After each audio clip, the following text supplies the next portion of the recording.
అమరావతి రాజధానిగా రావాలి, దేశ ప్రయోజనాలు కాపాడాలని ఆలోచించారు.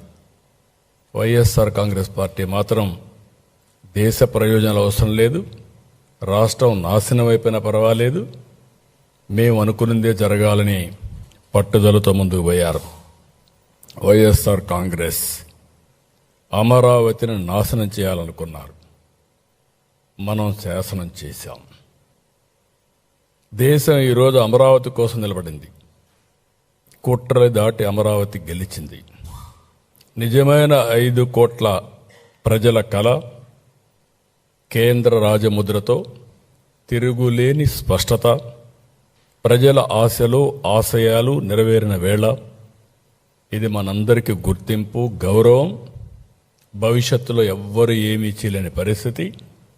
ఎవరు ఎన్ని మాట్లాడినా, ఇన్ని పార్టీలు గౌరవించి చట్టం చేశాయంటే వాళ్ళకుండే కమిట్మెంట్ మనం గుర్తుపెట్టుకోవాల్సిన అవసరం ఉంది.